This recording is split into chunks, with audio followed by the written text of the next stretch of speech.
Met when we were 9, started dating at 12. Mind you, this was that middle school type of dating. He cheated on me when we were 15 or 16. At this point we were on again, off again, which continued until we were 17.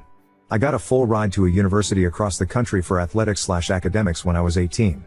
My first and only semester there, I hated the team and the coaches, and I had no friends. He flew out to visit me and we got engaged at 18 years old. He flew back a little over a month later and we had a courthouse wedding. I came home after the semester finished. He was 18 and I was 19 when he joined a very difficult/prestigious branch of the military. He left for 3 months for training, which was difficult, but we did fine. He came back for a few weeks and then left for a few more months for school for his particular job. During this time, I would later find out, he signed himself up on Bumble, and paid $50+ in upgrades for more swipes. He insists he never met anyone from it and no conversations that he had were ever anything more than introductions. He also, again, I would later find out a few years later, spent over $600 at a strip club. He says he was pressured by seniors to go and ended up paying for a VIP room for one of his buddies because he got the room and then didn't have the money to pay for it, and my husband said his friend was going to get into trouble. That weekend, he would go up and down the coast going to various clubs and another strip club from what I've gathered. At 19, we moved states and got our first house together. At 20, he deployed. This would be a very difficult time in our lives, and even more difficult after he got home. He developed a pornography addiction while deployed. I remember sitting on the bathroom floor at 4 in the morning refreshing one of his social media accounts, Wick. I could see his following numbers go up about every 5 minutes. All porn accounts. He pressured me for pictures and videos and I would feel guilty for not doing the things he wanted, and I felt like if I didn't he was just going to find someone else to do it for him. He came home 6 months later and we were okay, except I noticed after a few weeks that as soon as he came home from work he would practically beeline it to the bathroom and shower for 45+ minutes. Sometimes I would even go into the bathroom after and I could tell he dropped the bottle of lube on the ground and it was still slippery. Or I could see the ring on the counter from the bottom of the bottle. I did my best to ignore it, until one day I saw a charge on our account for $30 to someone with a very interesting name. I confronted him and he immediately looked away, took in a deep breath, brushed his hand through his hair and sputtered out a quick excuse that it was his buddy's wife who bought them all lunch during work. I don't know why, but I said okay and left it at that. He got up a few minutes later saying he felt sick and went to lay down. I got a text from him an hour later saying he was sorry and that he developed a pornography addiction over deployment and he sent money to a girl for her premium Snapchat or something. He says he felt so guilty he didn't even look at anything and he deleted her right after he sent the money. I realized that the day this transaction took place, he had bought me flowers. He has never done that before, not even on any special occasions. From here on, the dates get confusing for me. I don't remember what happened first or when or how far apart, but I'll do my best to include as much information as I remember. Sometime later. Maybe weeks, maybe months. I woke up to a message from an old acquaintance on a certain social media. I think we were still 20 or maybe 21. I don't remember what exactly she said, something along the lines of I just wanted to know Forex said this to me or something like that. He had messaged her the night prior, whilst drinking at a friend's house down the road, that he loved and missed her. I wish so badly I could remember more, but for some reason I can't. I know she said something like you can't be saying this, you're married, and he said something along the lines of I don't care. I screamed at him to wake up, but he was still drunk. I told him I wanted a divorce. I locked myself in the bathroom and hurt myself because I wanted to feel anything other than how I felt at that moment. I don't know how much time passed. When he opened the door, he said he didn't send those messages.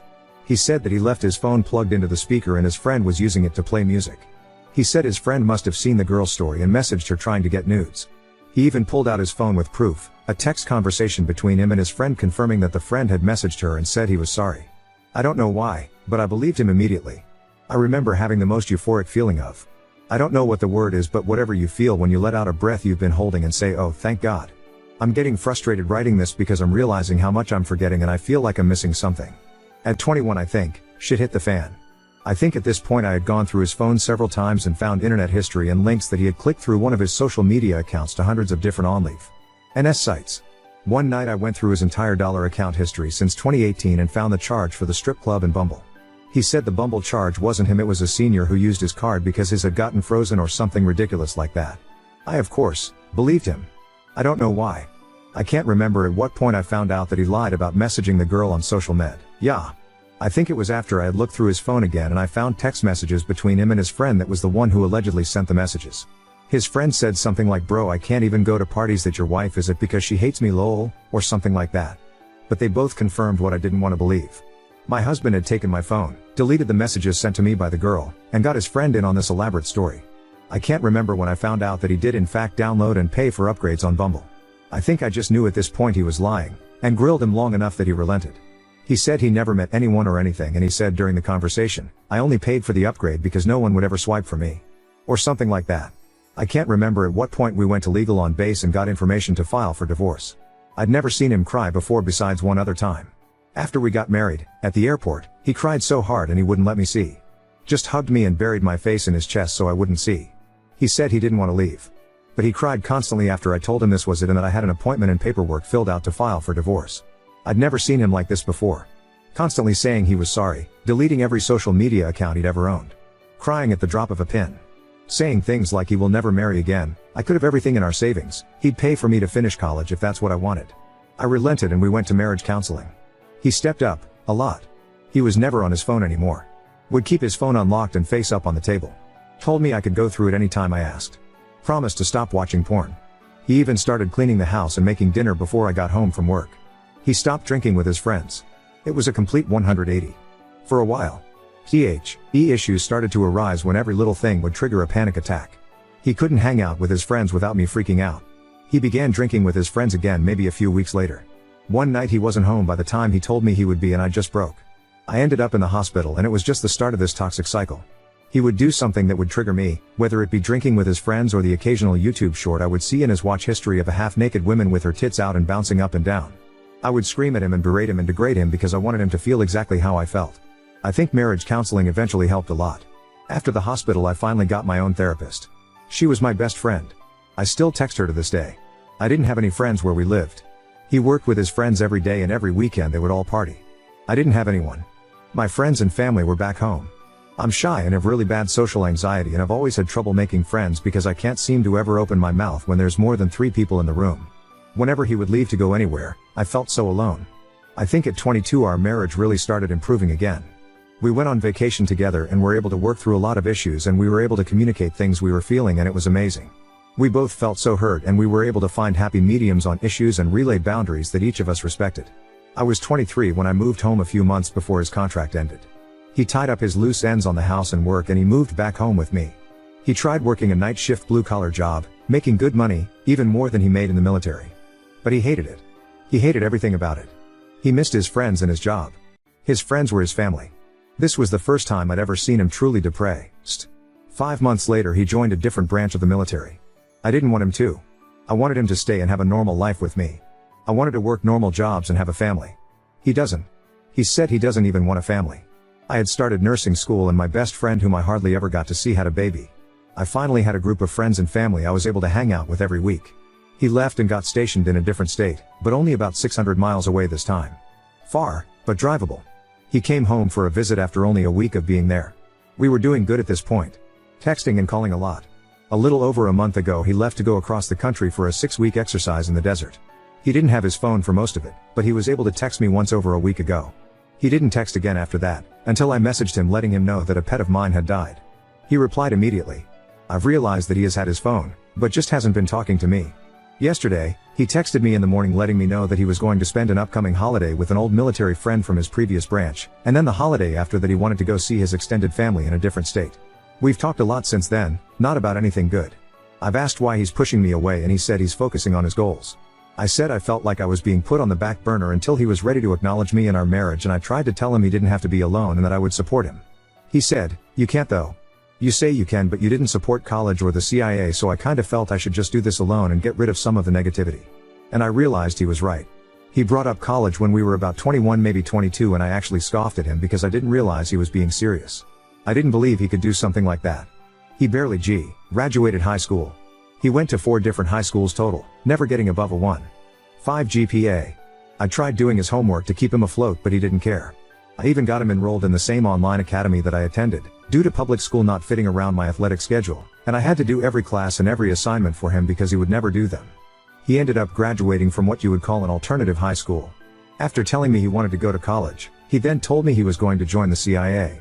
This was just unfathomable to me. I didn't know what to do because he wanted my support, but I also didn't want to lie to him and tell him I believed in him. I guess I still don't. And I feel awful and I can't imagine the feeling of your spouse not supporting you unconditionally. I don't know how to support him in something I just don't think he can do. And now we're here. Neither of us want a divorce. Both of us know our relationship hasn't been the best. We both don't know what to do. I would feel so lost and empty without him.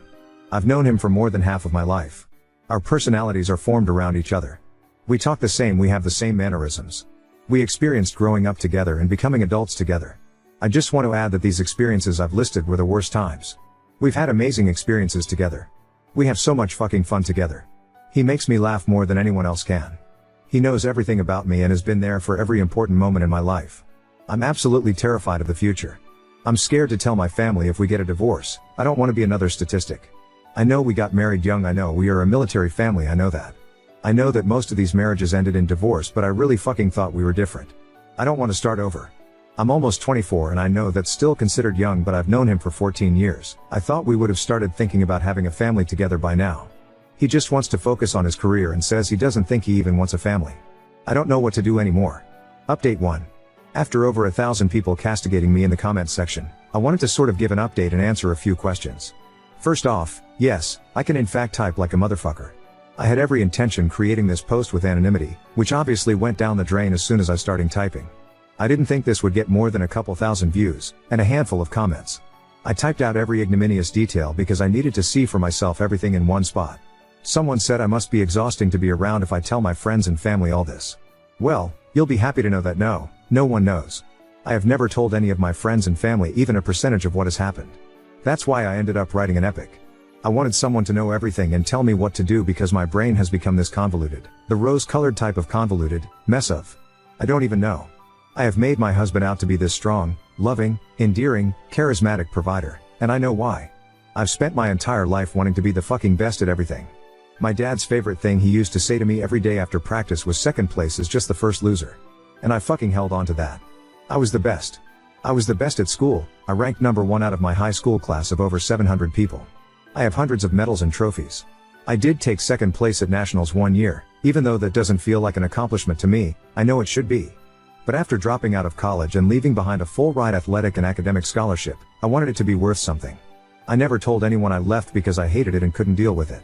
I told everyone I got married and he Joe, in the Marine Corps, and I wanted to support him. I didn't want anyone to realize that I couldn't hack it. I wanted it to be worth it. And if I had marriage problems or if I got divorced, it would have just been for nothing. I would have lost again. And I can't lose.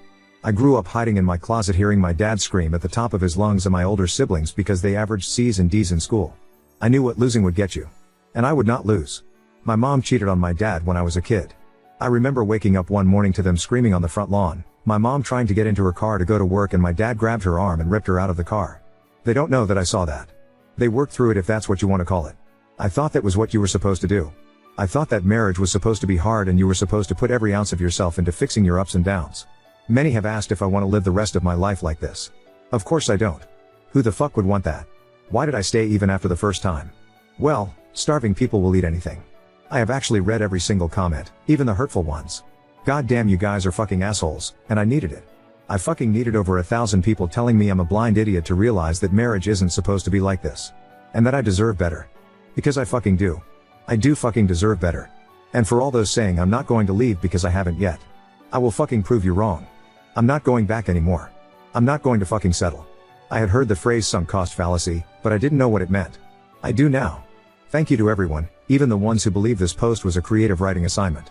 It gave me a laugh realizing that my life and my marriage has been so bad, that it's unbelievable. Last side note, yes, I did comment with my main account a few times. It doesn't even matter anymore. And feel free to shoot me a message and tell me I got this, because I'm going to fucking need it. I feel like I've been rug pulled near the edge of a cliff and I can't find my footing. I don't know where the ground is and when it will come. But I know wherever I land it will be better than where I am currently. Update 2. I have been busy living my life to the fullest extent possible. I can honestly say I didn't even think it was possible to enjoy life this much. I have never experienced happiness like this. I'm honestly having a hard time putting it into words how amazing my life has become. I filed for divorce probably within 48 hours within making that post. Papers were signed a month later, divorce was finalized 2 months after that. It was completely uncontested, we shared no assets, no children, thank God. It was actually a lot easier than I expected it to be. Honestly, the hardest part was telling my family, especially my mom. Everyone loved him so much because I, unfortunately, made him out to be so perfect. It was pretty much a slap to the face for her to find out. I felt awful. She cried for days. But she was so supportive of me. Everyone was so damn supportive of me. I turned 25 soon. I decided to get my nurse practitioner's license. So that's the track I'm on right now. I've made an incredible amount of friends this year. If I'm not working, I'm out having fun. I'm always doing something fun every day. I'll try to reply to any comments, but I'm so busy these days. Smile. I have truly begun to find myself. And I'm fucking awesome. I am capable of so much. And I am brave. I am so brave.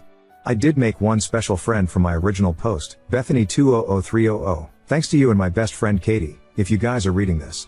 Thank you for keeping me accountable and loving me unconditionally. I really didn't realize what a horrendous situation I was in, at least, not until after I made that initial post and received so many eye-opening comments. Lots of people were right though. I did already know the answer to my question. It's actually kind of weird thinking about it. It doesn't even feel real. Whenever I try to think about my life over the last couple of years, I can hardly remember anything. It's almost like I'm trying to recall a story that someone else told me. Anything that I do remember, I recall almost like I was a spectator, or an invisible third person in the room. And I just think this poor girl and what she's going through, I can't even imagine how awful. It just doesn't even feel like it was me. My real life started as soon as he was gone. We don't speak anymore. We haven't really spoken much since December. One of the last interactions we had, he was upset about the divorce and regretted it, and then he proceeded to threaten that he would murder anybody that I dated in the future. Yes, it's documented to the best of my ability. I don't think he would ever actually do anything like that. He hasn't even been back in the state this year. I think he's too busy. Last I heard through the grapevine, he got drunk, had a one-night stand, and got some girl pregnant. She wants to keep the baby. He doesn't. I think she even took a brick to his car and smashed the shit out of it. If I could give him one last piece of advice, it would be to start a savings account for this poor kid's future therapy bills. And to ask him if he ever realized that almost all of his monumental life mistakes have been committed under the influence of alcohol. But alas, it isn't my problem. He will never hear from me again. And I can say that with complete happiness and confidence. To everyone who said I wouldn't do it, and that I wasn't capable of leaving, fuck you, and thank you.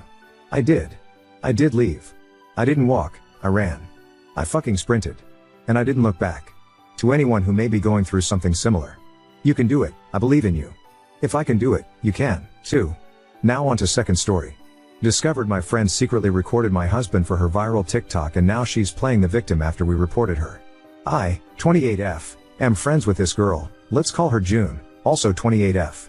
In fact, my husband, 32 mil, and I often hang out with June and her boyfriend, go on double dates, have weekend trips, etc. We've known each other for over 2 years.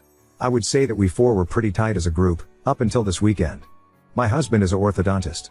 One of his patients is June's half-sister, Rhea, 12F. June often is the one accompanying Rhea to her dental appointments. June is also a small-time online influencer. She's always recording and vlogging and stuff. Though my husband and I have made it clear to her and we're absolutely not okay with our faces in her vlogs online, and she seemed to respect that boundary. We don't use social media, apart from Reddit, and we trusted her word when she said she's not gonna post us online. Cut to last weekend, my brother sent me this TikTok link with the message, "Dude, you gotta watch this." I opened the link and it directed me to June's TikTok account. She doesn't have much followers, less than 10K, but the particular video he sent me had like 500,000 views/likes, I'm not sure which. Lo and behold, it was a video compilation of my husband with the title "God, I See What You've Done for Others." The video was honestly the creepiest thing I've ever seen. She had recorded my husband during various of our double dates together, and it was clear he wasn't even aware he's being recorded. In some of the clips, she would start with her face and then pan the camera towards my husband with a cutesy expression and mouthing words like, "Oh my God." The worst one was where he was working on her half-sister, Rhea, wearing scrubs, and she'd recorded even that. She didn't even bother to blur out the kid's face while she was lying on the dental chair. I showed the video to my husband, and he was horrified. He said it made him so uncomfortable and violated knowing that someone had been secretly recording him. He was angry that she'd recorded him working on a patient. He texted her asking to take down the video and delete every video she has of him. First she feigned ignorance, then she said that she meant no harm and that it was all for online engagement since, I quote, "TikToks with hot guys go viral very fast," and that she'd gained a lot of followers after posting that. This was also weird, but my husband and I got our families and friends to report the video, and thankfully it's being taken down now. This pissed off June, and she sent me a long-ass text saying how I was jealous of her online success and that I couldn't stand seeing her succeed, blah blah blah. I replied saying, "You are delusional and unhinged. You're not successful and you'll never be. Stay away from us, you creepy weirdo." Now she's all weepy and depressed and has been telling our common friends how mean I was to her. She's also been posting about mental health on her socials and about how mean some women are with their words, lol. Ada? Update 1. My husband's practice reached out to Rhea's parents and informed them about the situation via an email, as they wanted everything documented, like I mentioned in the comments. The parents have responded. They are shocked and very, very apologetic. They have agreed to chaperone Rhea on her appointments instead of June. They wanted to meet my husband personally to apologize, but he informed them that that won't be necessary. 2. June's TikTok video is still in the process of being taken down. No new updates on that. I guess she contested the reports or something. I'm not entirely sure. My husband and I have blocked her. My brother is keeping an eye on her account though, just in case she posts something else about us. We'll see what to do with / when it happens. We're gonna be consulting a lawyer if she bothers us again in the future. 3. My husband is kinda shaken up / upset / annoyed about this whole thing. He's taken some days off from work and so have I. We'll plan a trip somewhere maybe, to take his mind off of these things. Right now, I need to be there for him. I won't be posting anything for now. 4. We haven't contacted her boyfriend yet. My husband is not in the right headspace right now and I feel it'll be better if we focus on ourselves for the time being. We don't want the added headache of how the boyfriend will react / if he's in on this or whatever. We'll inform him after some time. I know this is selfish but I think it's for the best.